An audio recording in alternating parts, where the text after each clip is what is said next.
Hello students, welcome back to my YouTube channel. Hope you all are doing good. So in this video I'll teach chapter 1 of company law, that is appointment and qualification of directors.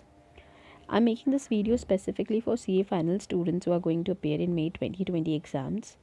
And for CMA and CS final students, I would say that if this chapter is there in your curriculum, then you all can also refer this video. Okay.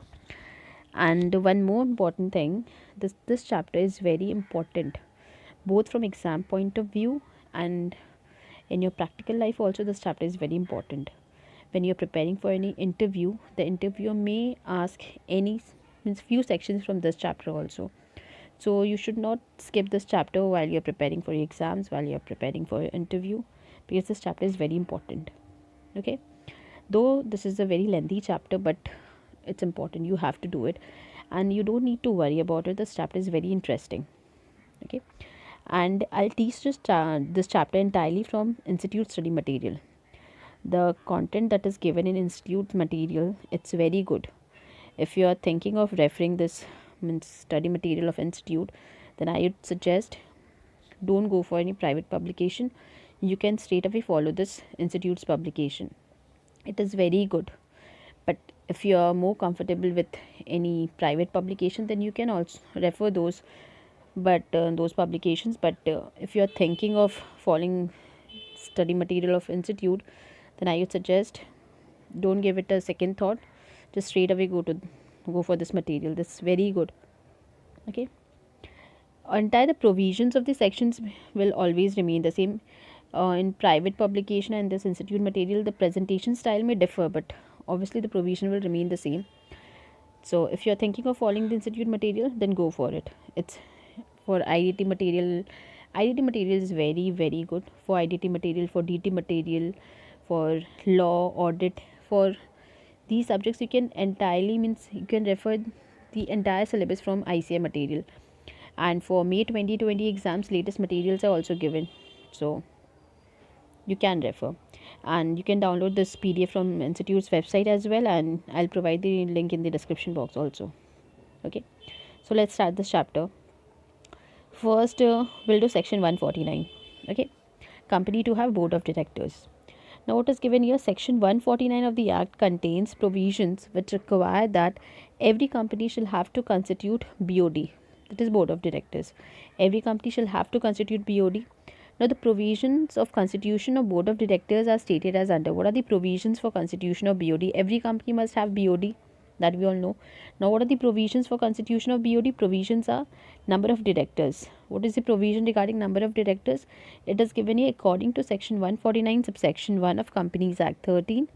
Every company shall have a board of directors consisting of individuals as directors.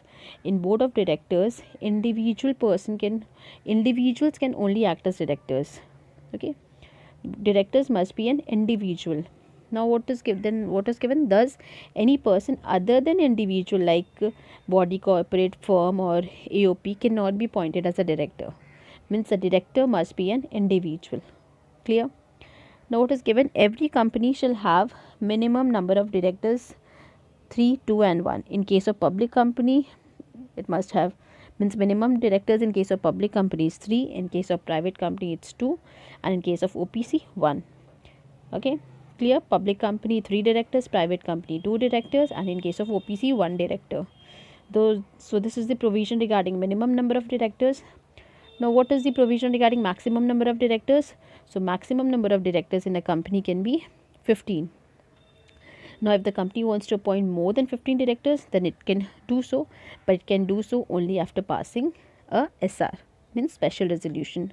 Means after passing a special resolution, a company can appoint more than 15 directors. Okay, minimum number of directors, maximum number of directors done, and individuals can be appointed as director. Now see this chart. Number of directors in a company, they have shown in a chart form. See, minimum directors in public, private, OPC 3, 2, 1.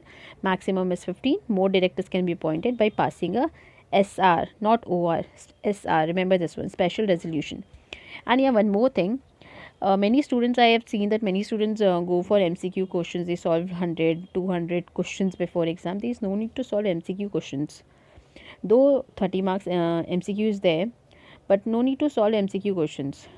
Means multiple choice questions to solve so many questions before exam, it's not required. If you are studying this chapter in depth, in detail, if you are studying this chapter, studying any chapter, be it of law or TT, IDT, if you are studying that chapter in detail, so there is no need to solve MCQ, because entire thing, small provisions, everything will get covered if you are studying that chapter in detail.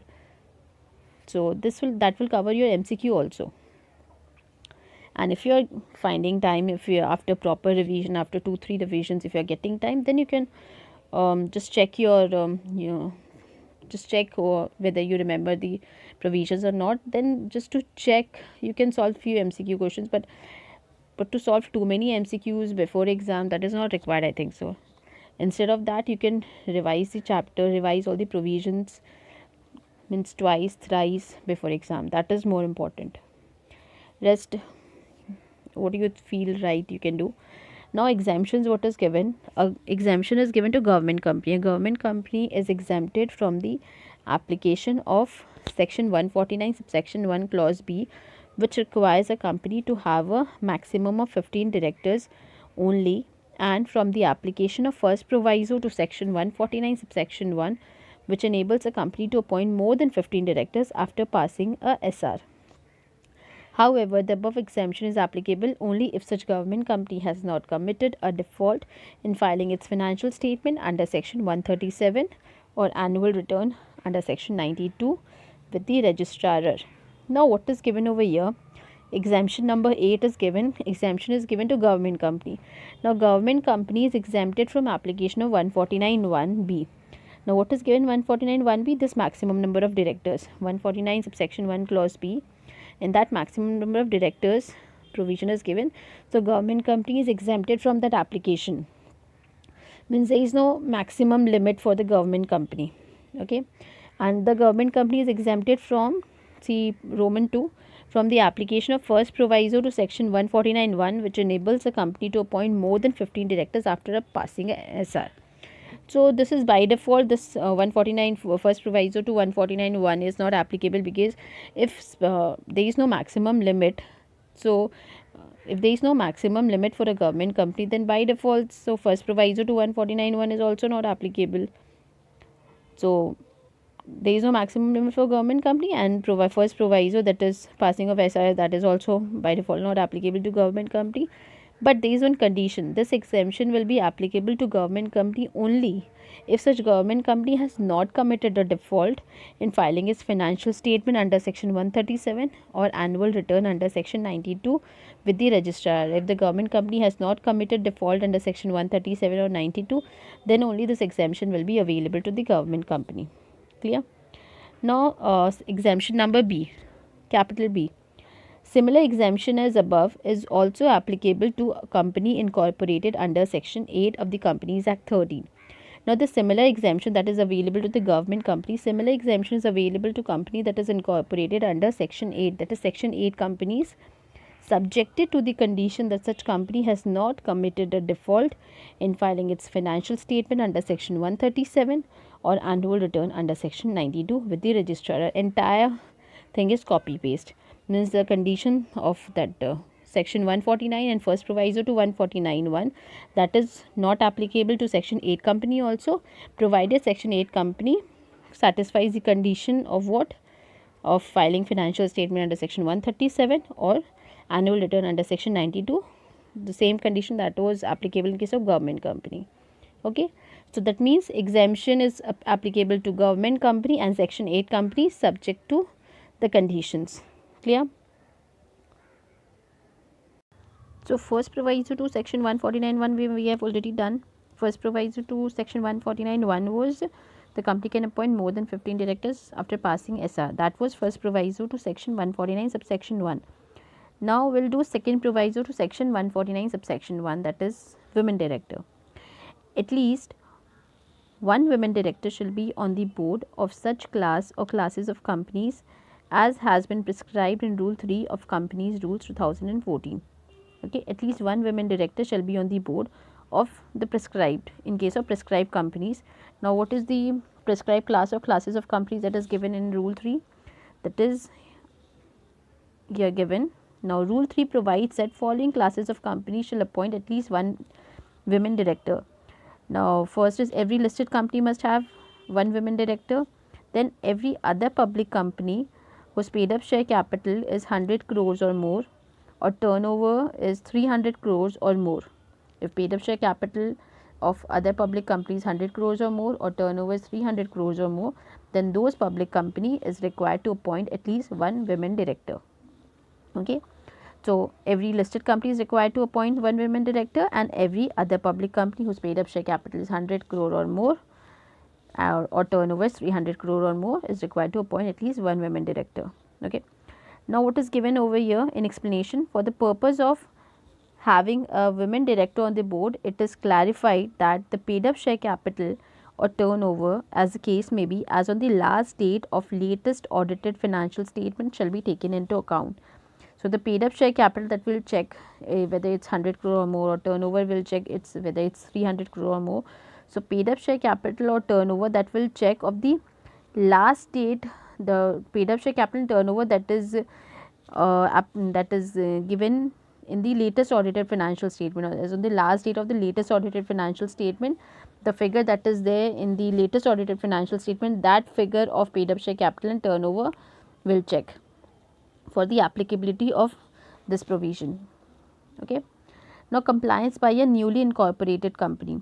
A company which has been incorporated under the Act and is covered by the provisions requiring appointment of a women director shall comply with such provisions within a period of 6 months from the date of its incorporation. Now if it's a newly incorporated company, means a company which is incorporated under the Act, which has been incorporated under this Companies Act 13, and that company is covered by the provisions requiring appointment of women director, means if the company is falling in Rule 3, so that company is required to comply with such provisions within a period of 6 months from the date of its incorporation. Okay.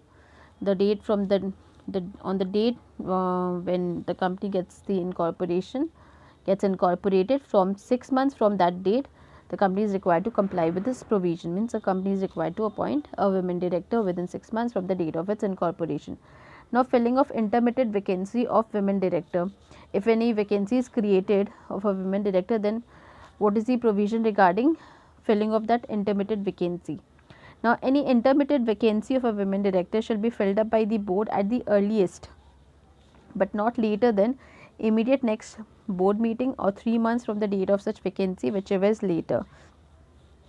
So we'll compare two dates.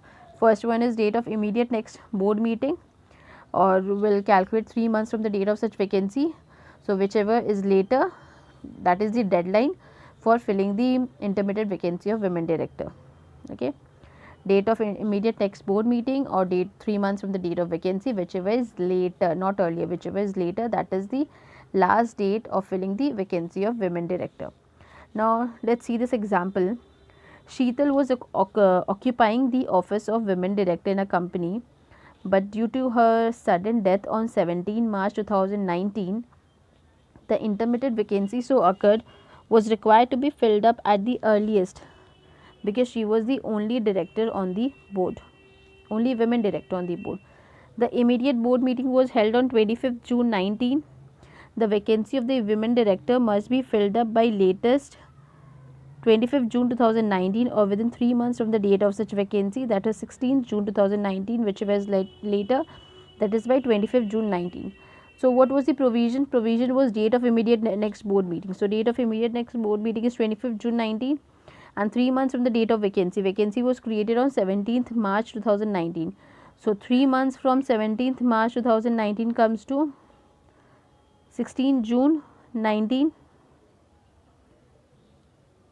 3 months from the date of vacancy was date of vacancy is 17th March. So 3 months from 17th March is 16 June. So we'll compare these two dates, 25th June and 16th June. So whichever is later is 25th June. So that's why they have given the vacancy of women director must be filled up latest by 25th June, or within 3 months from date of vacancy, that is 16 June, whichever is later. That means it must be filled up by 25th June 19. Hope this provision is clear. Now what is the provision regarding resident director? Every company shall have at least one director who stays in India for a total period of not less than 182 days during the financial year. Means minimum 182 days. Means greater than equals to, also you can say 182 days. Means of not less than means minimum 182 days he was in India during the financial year. Okay. Means every company shall have at least one director who has stayed in India for minimum 182 days during the financial year. That person can be appointed as a resident director. Means every company shall have at least one director who has stayed in India for greater than equals to 182 days during the financial year. Okay. However, in case of newly incorporated company, the above requirement shall apply proportionately at the end of the financial year in which it is incorporated. Okay.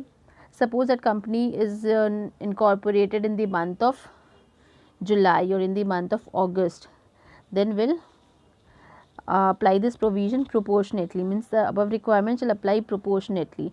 Like for entire year requirement was minimum 182 days. So for this, if it is appointed in suppose August months, what is the requirement? What is the for entire 12 months the requirement was minimum 182 days. So for 8 months what is the requirement? Okay. So we will calculate proportionately number of days and accordingly this provision will apply. Okay. Accordingly this provision will get applied. Now next is regarding ID, independent director. So specified public companies are required to appoint independent directors on their board with a view to boost the level of corporate governance. That we will study in later pages. What are the specified companies, who are those, the limit for this ID, limit of public companies, just turnover, paid up share capital limit. So for just read now, the specified public companies are required to appoint ID. And why they are required to be appointed? They are required to be appointed to boost the level of corporate governance. So such specified companies are the backbone of any economy and therefore they must be managed in the best possible manner, including adhering to the specified legal provisions.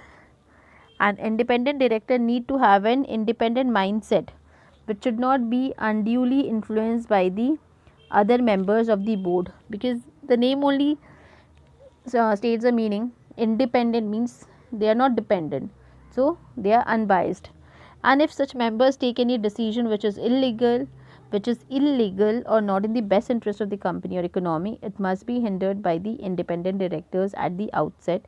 The provisions relating to ID are discussed later in the chapter. So in this one they have just given the overview of why they are appointed, what is the impact of ID in the company.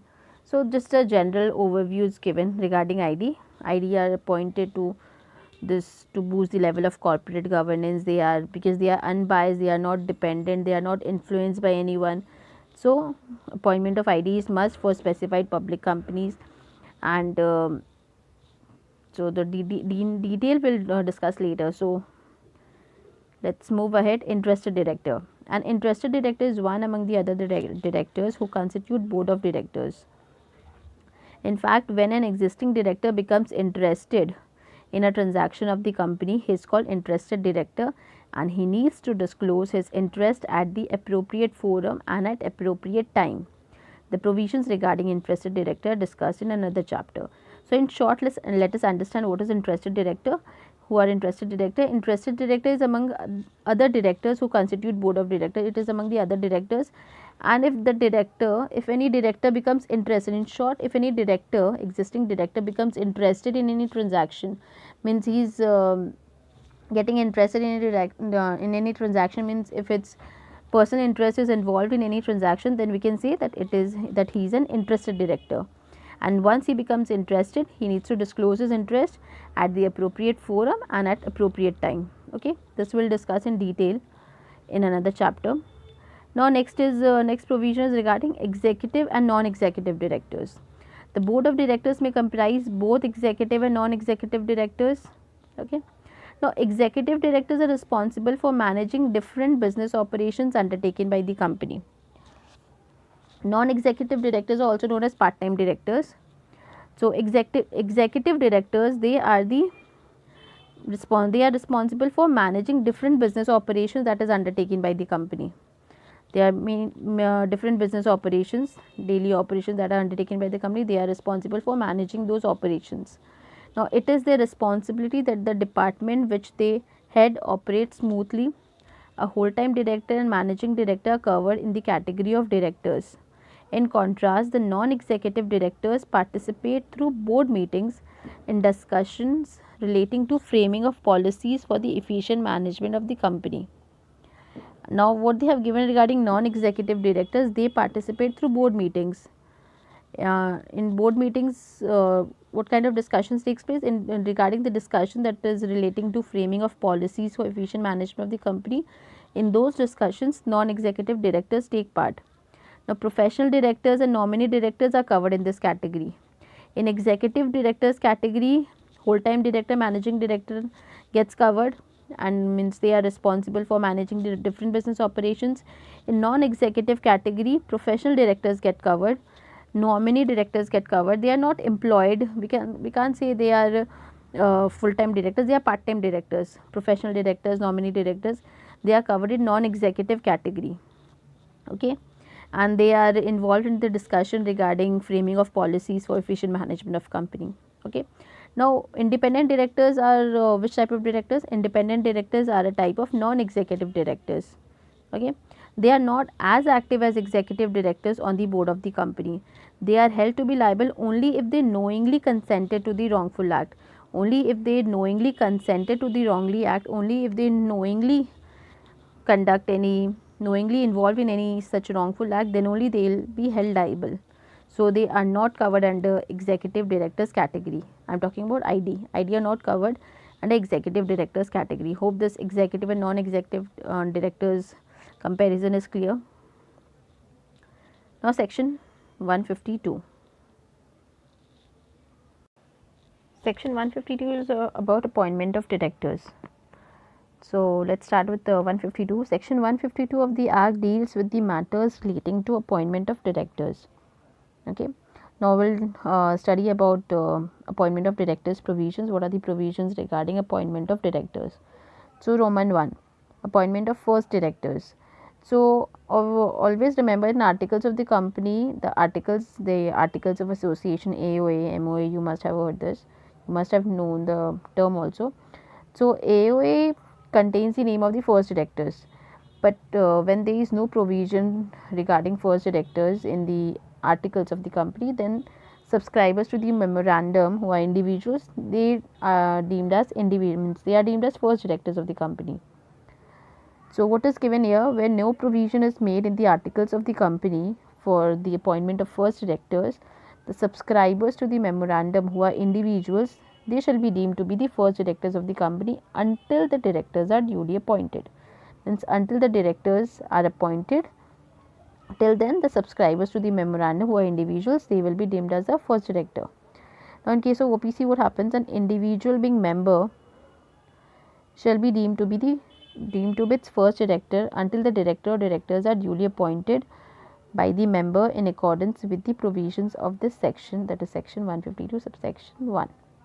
Means in case of OPC, single member is there, so that member, that individual member, he will be deemed as first director until the directors are duly appointed. Okay. Now in simple words, what they have given, articles of the company contain the names of the first directors. In case it is not so, then the individual subscribers to the memorandum are deemed to be the first directors.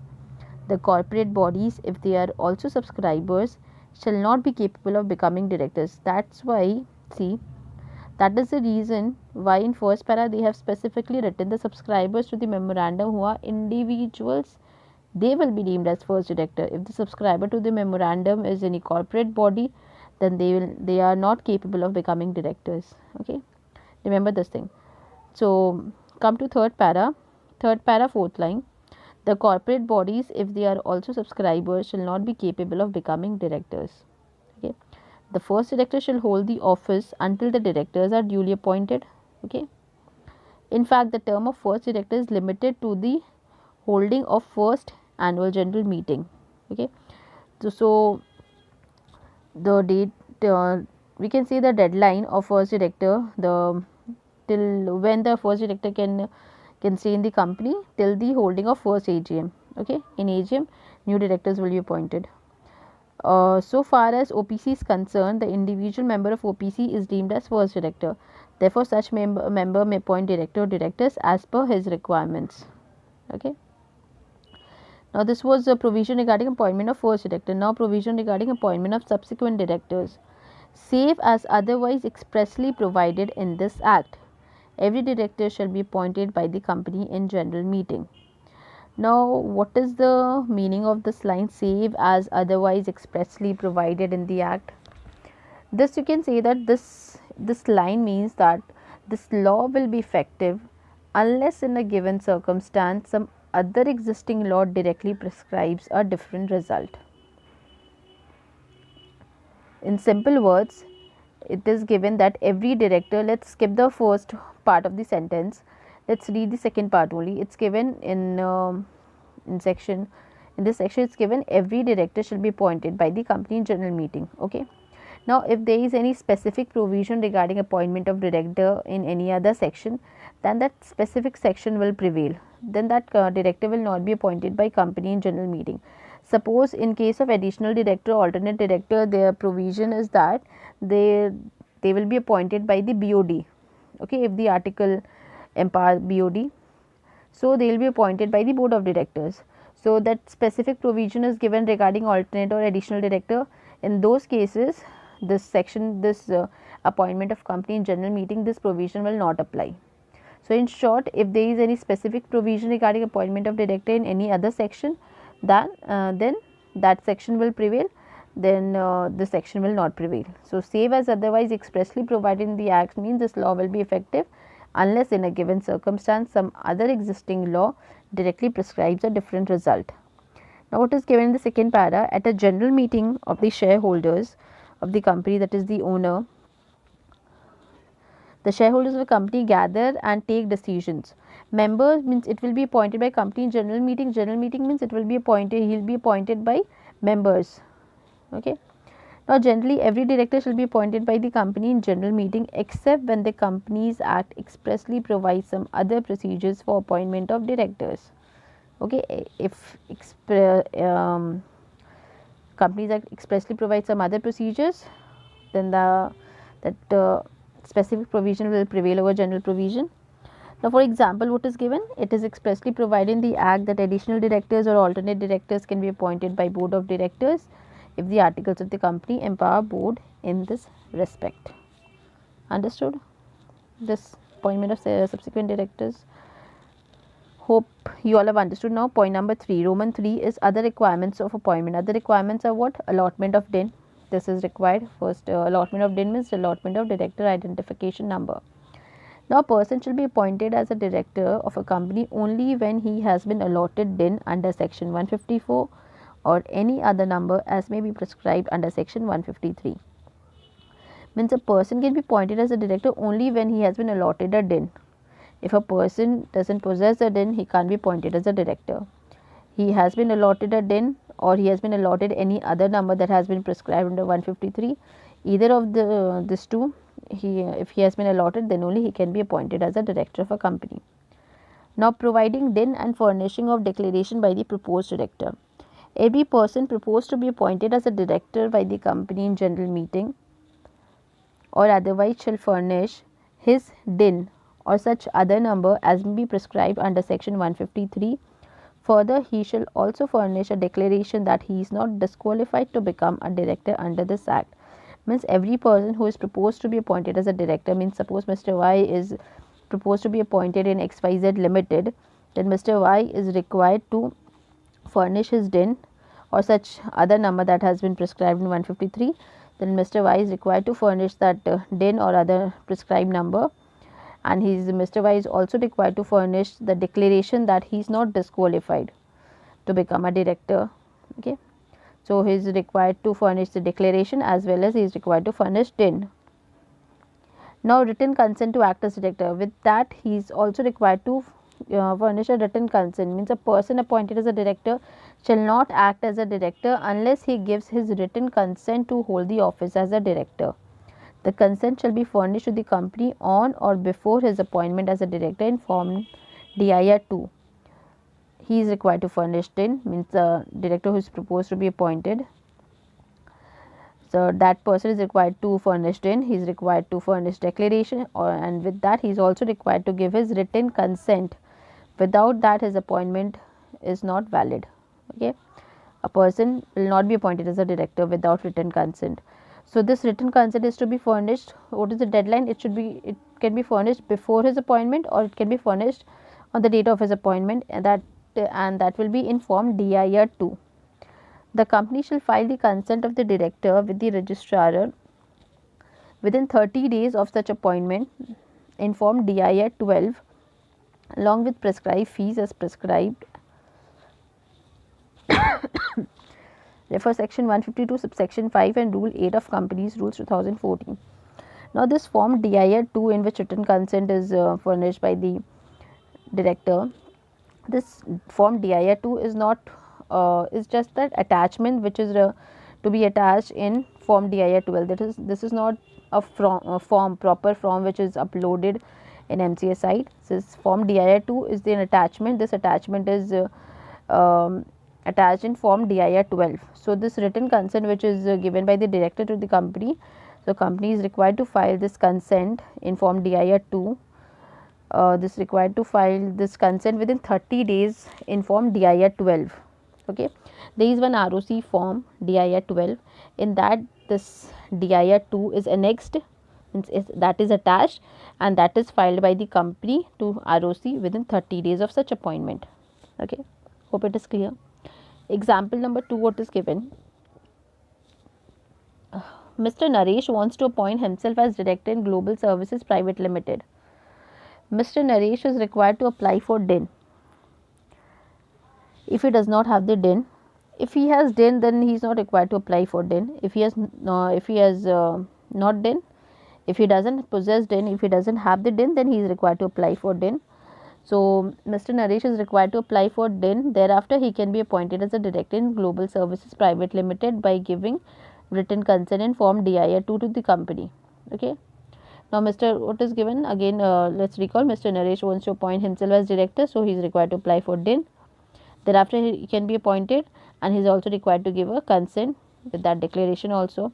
And the written consent which Mr. Naresh will provide to Global Services Private Limited, this Global Services Private Limited shall have to file the consent of Mr. Naresh with the registrar within 30 days of such appointment in Form DIR 12. Okay, hope it's clear. Let us recap once. Just this provision, written consent one. The director is appointed is required to furnish his. Let's start from the beginning. Just from B. He is required to furnish his DIN. He is required to furnish declaration. He is required to give written consent in Form DIR 2.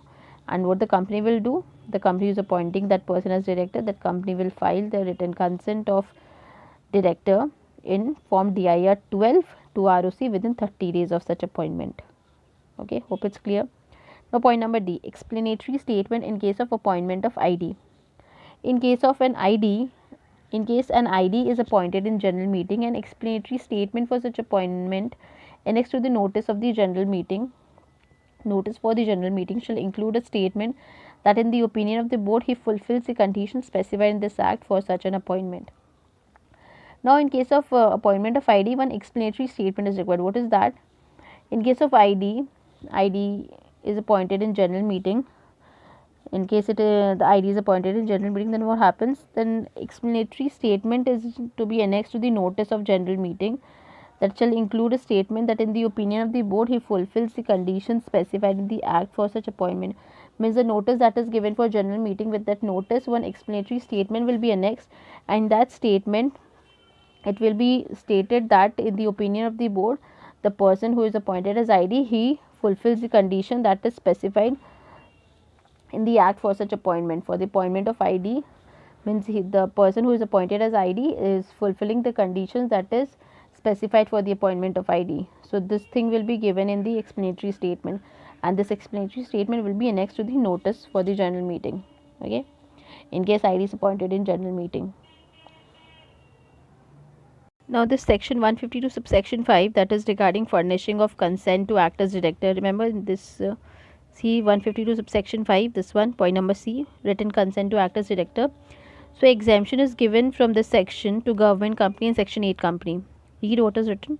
Non-applicability of section 152 subsection 5. Point number 1. Section 152 subsection 5 regarding furnishing of consent to act as director shall not apply in case of government company. The appointment of the director is done by central government or state government. In case of government company where director is appointed by central government or state government, this 152 subsection 5 will not apply. Means the director who is proposed to get appointed is not required to furnish consent to act as director. Okay. Now similar exemption from section 152 subsection 5 is also applicable to section 8 company. Okay, similar same exemption to government company and section 8 company. Now subject to condition, this exemption is available subject to condition, same condition as we have studied earlier. In both the above cases, the exemption is applicable only if the company has not committed a default in filing its financial statement under section 137 or annual return under section 92 with the registrar. If the company has not committed any default under section 137 or 92, then only this exemption will be applicable to government company and section 8 companies. Clear? Now the next section, section 152 subsection 6. Now this is regarding retirement of directors by rotation. So in first para they have just discussed why this provision was introduced. What is the reason behind introduction of such provision in the statute? That only they have discussed. Read. Section 152 subsection 6 deals with retirement of directors by rotation. The reason behind incorporation of such a provision in the statute is that at no stage a self-perpetuating management should take control of the company. Self-perpetuating management, I hope you all know the term. You must have heard the term perpetuity, that is continuing for indefinite period. So under the model of self-perpetuating management, what happens? The board of the director is allowed to control its own composition. Means they'll self-perpetuate. Means such board can dictate the terms like how long a director can serve, and even it can elect and re-elect director itself. That is self-perpetuating management model. Means director will take the control of the composition. So this kind of environment is not conducive for the economy, means for the company. This type of model may not be conducive to the healthy growth of the company. In effect, shareholders are the owners of the company, but they cannot usurp the powers of the directors. Though they are the owners, but they cannot take over the powers of the directors. And if the directors are operating under this model of self-perpetuating management, that is also harmful. So, and the means owner cannot interfere in the matters of managing the company. So what is the solution to this? So because of this reason only this provision was introduced. The section 152 subsection 6 prevailed. So concept of rotational directors enables them not to re-elect a retiring director for whom they have an unfavorable opinion. For the retirements, for any retiring director, if they have an unfavorable opinion, then that director will not get re-elected. So that is the reason behind introduction of this provision. Understood? Now the main provision is starting from here. The provisions of section 152 subsection 6 are stated as under. Now in point number A, what is given? Appointment of rotational director and number of directors liable to retire by rotation. Unless the articles provide for the retirement of all the directors at every AGM, not less than 2/3 of the total number of directors of public company shall A be. Means if the articles provide that all the directors must retire at every AGM, then that provision will prevail. But if there is no such provision in articles regarding retirement of directors, then what will happen? Then 2/3 of the total number of directors of public company will be the number of directors who are liable to retire. They will not actually retire. 2/3 of total number of directors will be the directors who are liable to retire. Okay. Now let's read this again from beginning from here. Unless the articles provide for the retirement of all the directors at every AGM, not less than two-thirds of the total number of directors of public company shall be persons whose period of office is liable to determination by retirement of directors by rotation, and save as otherwise expressly provided in this act, be appointed by company in general meeting. Again that line, hope you all remember. If there is expressly experiments, if there is any specific provision regarding appointment of director, then that provision will prevail, means specific over general. That is only the case. So means two, if articles doesn't provide for retirement of director at the retirement of all director at AGM, then what will happen at every AGM? What will happen? Two-thirds of the total number of directors will be the number of directors who are liable to retire. Okay, and they'll be upon the appointment will be done by the company general meeting. Now, appointment of non-rotational directors. The remaining directors in the case of any such company shall, in default of and subject to any regulations in the articles of the company, also be appointed by the company in general meeting. Okay, this is regarding appointment of non-rotational directors. Now, retirement from office of rotational directors. At the first annual general meeting of a public company held next after the date of the general meeting at which first directors are appointed, and at every subsequent annual general meeting, one-third of such of the directors for the time being as are liable to retire by rotation, or if their number is neither 3 nor multiple of 3, then the number nearest to one-third shall retire from office. So means the general meeting in which director is appointed, after that the first AGM, and at every subsequent AGM, one-third of the directors shall retire. Okay, one-third of the number of directors who are liable to retire, one-third of those directors will retire at that AGM or at subsequent AGM. And if the answer is, if the after calculating one-third of the directors of liable to retire directors, if the answer is suppose 1.23, then how many directors will retire? 1, means the number nearest to one-third shall retire from office. Okay. It is to be noted that provisions regarding retirement of rotation is applicable to a public company. And yeah, one more thing, if the two-third, suppose two-third of total number of directors comes to, if it is whole number then it is cool, but if it's not the whole number, suppose if it is 4.7 or 4.2, then it will be rounded off as 1, means 1 will be added. Like if it is 4.2, then also it will become 5. If it is 4.6 or 7 or 8, then also it will become 5. It cannot be less than two-third. Okay. But in case of one-third, if it is 1.2, then nearest is 1, so answer will be 1. If it is 1.7, so nearest is 2, so answer will become 2. Okay. It is to be noted that provisions regarding retirement of rotation is applicable to a public company or a private company which is a subsidiary of a public company. Okay, it is applicable to public company and it is applicable to those private company which is a subsidiary of public company. In other words, a private limited company which is not a subsidiary of public company is exempted. Okay, and therefore, if the article permit, it cannot it can appoint all its directors as non-rotational or permanent directors. Means if the article so permit, then it can appoint all its directors as non-rotational directors or permanent directors. Then this section will not prevail, means provision regarding rotational directors will not prevail in that case. The articles of a public company may provide for retirement of all the directors at every AGM. If such is not the case, then not less than two-thirds, means minimum two-thirds of the total number of directors of that public company shall be the persons who are liable to retire by rotation.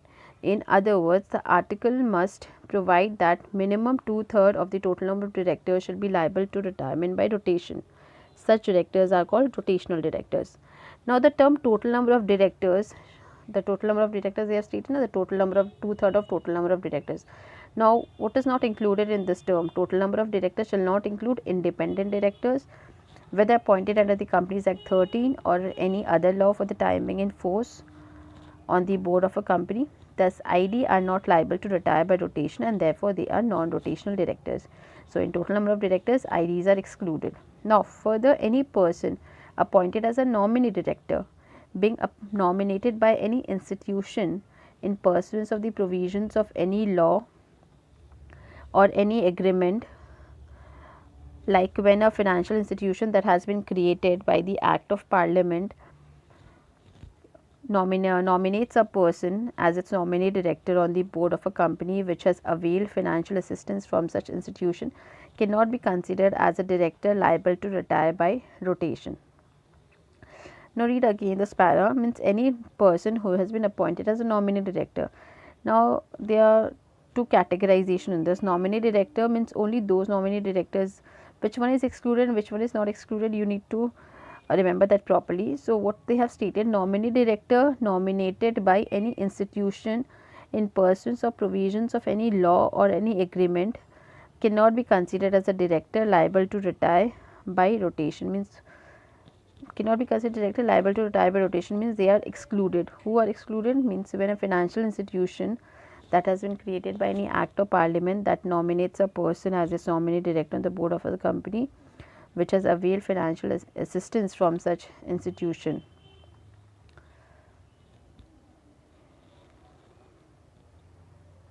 Means if the board of the company has availed financial assistance from any such for any institution which has been created by the act of parliament, and that institution nominates a person as director, then that nominee director is excluded from this total number of directors. Nominee director may also be appointed by central government or state government by virtue of its shareholding in a government company. Okay. 1/3 of the directors to retire at AGM. Once the number of directors who are liable to retire by rotation is determined, only 1/3 out of that number shall retire. Okay. If such number is neither 3 nor multiple of 3, then the number nearest to 1/3 shall be considered, and such of the directors shall retire from office. Okay, 1/3 will retire. Now see the example, then it will be more clear. K Advisory Limited constituted its board with 12 directors, in which 2 directors are ID and 1 director is a nominee director. As per the provisions of section 152 of the Companies Act 13, the concept of retirement by rotation of rotational directors shall be applicable to public company and to the private company which is a subsidiary of public company. Therefore, K Advisory Limited shall be required to calculate the number of rotational directors which is liable to retire by rotation, because K Advisory Limited is a public company. So, this section 152 will be applicable in this case.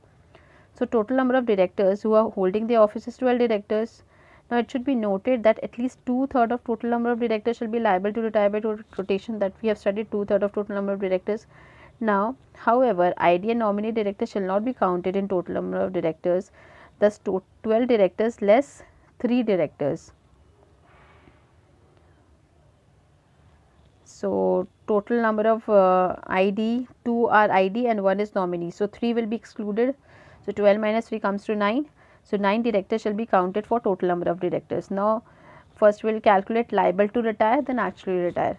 Liable to retire are 2/3 of total number of directors, means 2/3 of 9.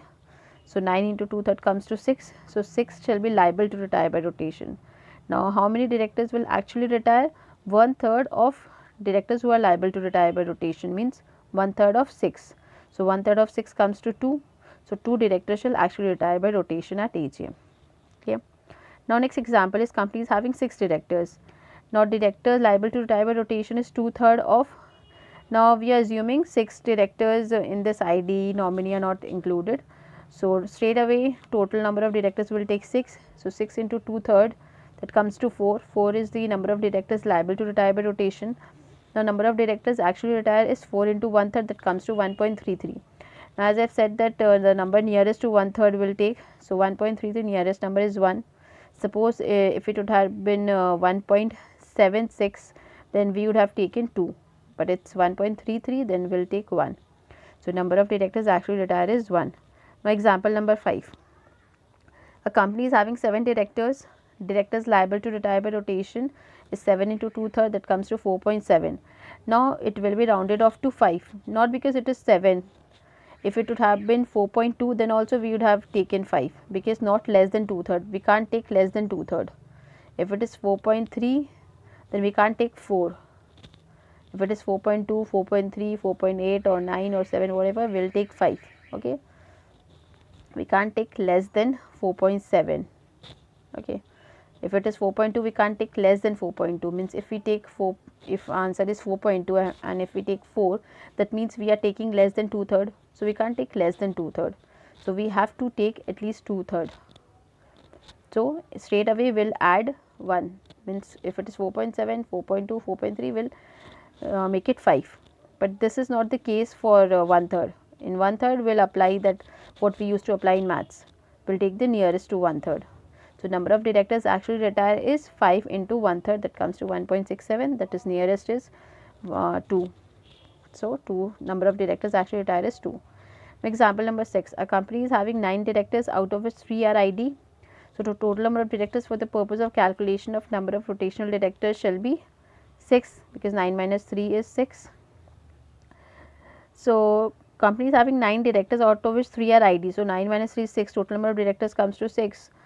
So the total number of directors for the purpose of calculation of number of rotational directors shall be 6, only because 3 ID are to be excluded. Rest of the calculation shall be as per example given above. Okay. Now point number D. This is D is directors liable to retire by rotation. We have completed all examples till 6. Hope it's clear. Now the director is liable to retire by rotation. The director who actually retire by rotation at every AGM shall be those who have been longest in the office. Now as we have calculated number of directors actually retire, suppose it's 2. Now which 2 directors will retire? That we have to determine now. So the directors who actually retire by rotation at every AGM shall be ones who have been longest in office. Randomly we can't pick any 2 directors. We have to choose those 2 directors. Suppose if the answer comes 2, 1/3 comes to 2. So we have to choose those 2 directors who have been longest in the office since their last appointment. Okay. If 2 or more directors were appointed on the same day, then what will do? Then retirement by rotation will be decided between them by mutual agreement among themselves or by lot, by draw of lots, as the case may be. Okay. The above provision D clarifies the basic question that after the determination of number of directors liable to retire by rotation, who should actually retire at the AGM. Okay, this provision clarifies the basic question. For this purpose, it is provided that directors who have been longest in the office since the last appointment are directors who need to be retired first. However, it may happen that some of those were appointed as directors on the same day. In that case, if there exists any mutual understanding relating to retirement among such directors, that should be followed. Otherwise, determination shall be done by draw of lots. The same thing they have repeated in second para. Okay. Now, next one is filling of vacancy of rotational directors. At the AGM at which a director retires as aforesaid, means the directors who, if the director is retiring at AGM, then obviously vacancy is created. Now vacancy is required to be filled up. So at AGM at which director retires as aforesaid, the company may fill up the vacancy by appointing the retiring director or some other person thereto. So in that the vacancy can be filled up by appointing the retiring director, means by reappointing the retiring director or by appointing some other person. Now reappointment. When a director is retired, a vacancy is created. Okay. Now to fill that vacancy, the company may reappoint the retiring director itself at the AGM. If the retiring director is not reappointed, then what happens? The company may appoint some other person at his place. But in that case, provisions of section 160 are to be complied with. Okay. Now what are those provisions we'll study. Now the clause regarding appointment of directors for filling the vacancies created by retiring director is quite important. What they are saying, the clause that is regarding appointment of directors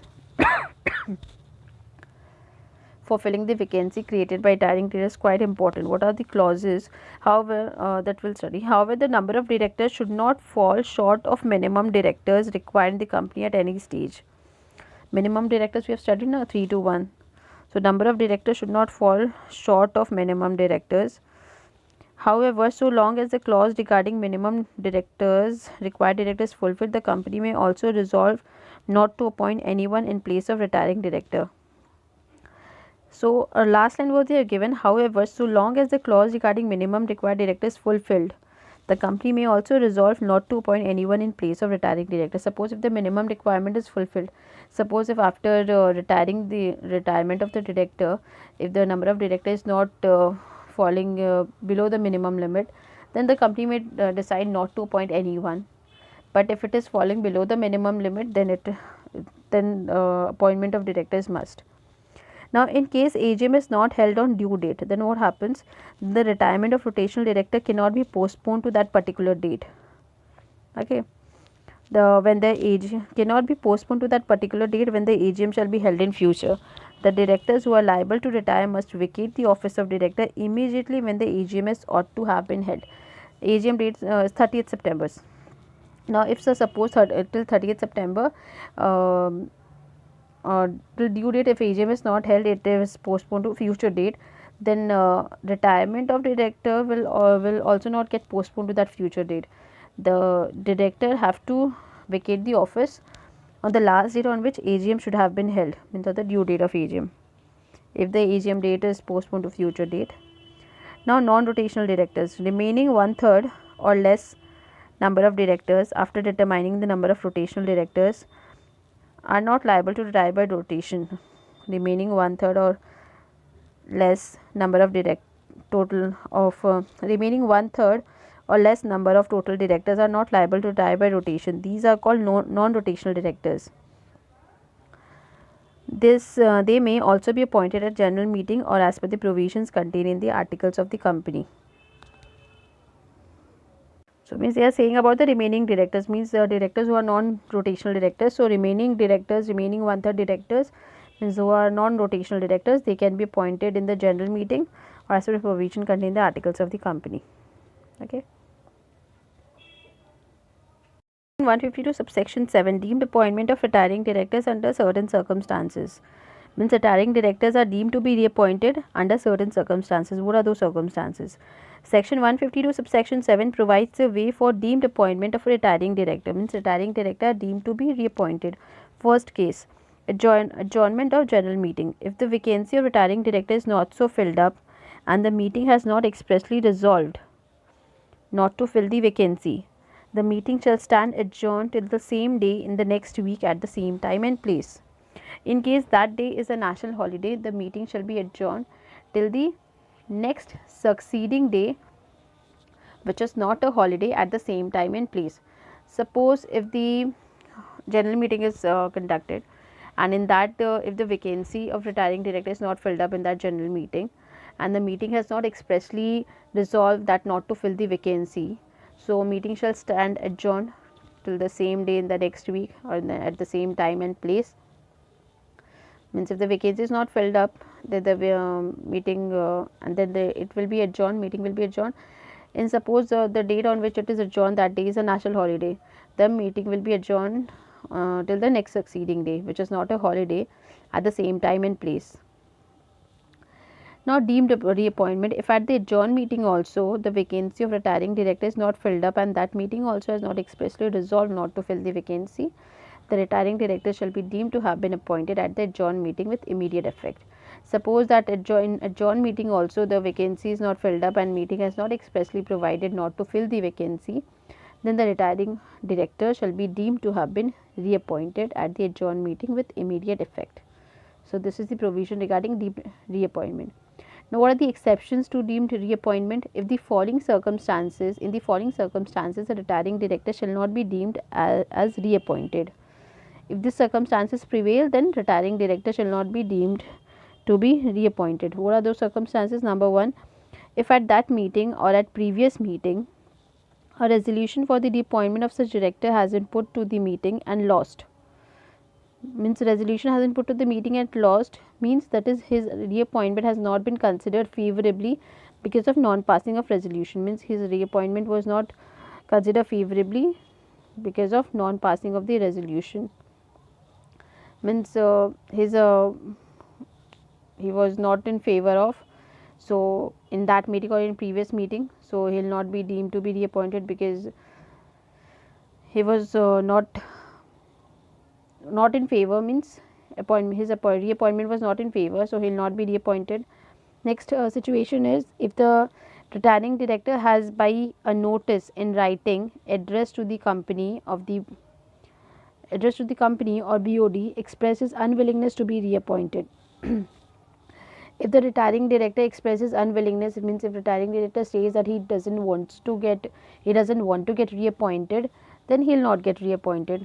You can't force that retiring director to get reappointed. If he has given his willingness in writing, then he'll not be reappointed. Third situation is if he is disqualified for appointment as a provision of the act.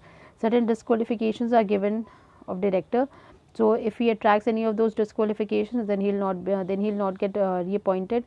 Then if a resolution, whether special or ordinary, is required for his appointment or reappointment by virtue of any provision of this act, if any special or ordinary resolution is required, then he will not be deemed to be appointed. That provision need to be complied with. Then last one is if section 162 is applicable to the case. 162 means where a single resolution was used to appoint two or more persons. That we will study further. In 162, by passing a single resolution, two or more persons are appointed as director. So when where a single resolution was used to appoint two or more persons as director without first moving a proposal which was required to be agreed to at the meeting, and no vote was being cast against it, in such a case section 162 is contravened and two or more appointments made by single resolution are void. Consequently, retiring director is not deemed to be reappointed. So means if section 162 is applicable, then he will not be reappointed as per this section. He'll then 162 will prevail and appointment will be done as per that section. So 5 circumstances when he is not deemed to be reappointed: when his resolution has been put to the meeting and lost, means his appointment has not been considered favorably. Now second situation is that retiring auditor, means retiring director, has given his unwillingness to be reappointed. Third situation is that when he is disqualified to be appointed as director. Fourth situation is when ordinary or special resolution is required for his appointment. And fifth situation is when 162 section 162 is applicable, then retiring auditor shall not be deemed to be reappointed. Now for the purpose of section 152, the retiring director means director retiring by rotation. They have given the meaning of retiring director also, director retiring by rotation. Now exemptions: non-applicability of section 152(5) and 152(7). 152(6) and 7. So 152(6) and 7. See, 7 was regarding deemed reappointment of retiring director, and 152(6). See 152(6).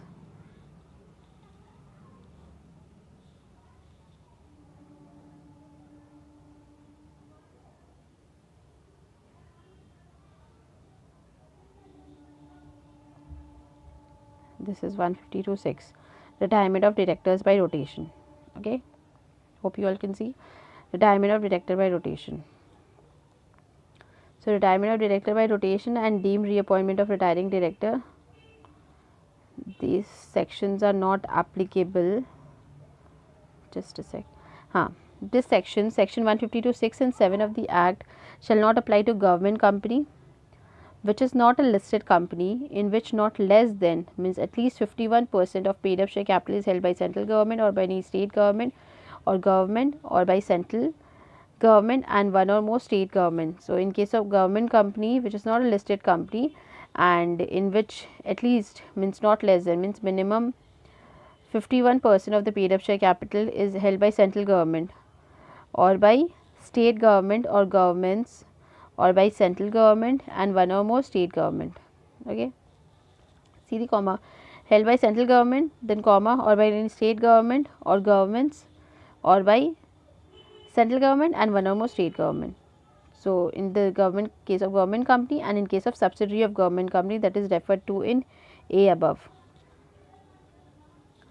Now subject to the condition that such company has not committed a default in filing its financial statement as 137 or annual return under section 92. So this is the subject to the condition, same condition as we have studied earlier. So this 152(6) and 7 is not applicable in this case of two companies: government company, unlisted government company, and subsidiary of government company. Okay, hope so it's clear. 152(6) and 7 is not applicable in case of government company, in case of subsidiary of government company. Which government company? Subsidiary of which government company? Subsidiary of government company which is referred in A. And in case of A, which government company is covered? Government company which is not a listed company and in which not less than 51% of the paid up share capital is held by, point number 1, it is held by central government, point number 2, it is held by, point number 2 is state, by any state or by any state government or governments, means 2 or 3 or means 2 or 3 or 2 or more state governments are collectively holding minimum 51% of the paid up share capital, or option 3 is central government and 1 or more state governments are together holding minimum 51% of the paid up share capital. So in this way, so exemption is available to these two companies, provided provision of section 137 or 190 or 92 are complied with. Okay, then only this exemption of section 152, 6 and 7 will be applicable.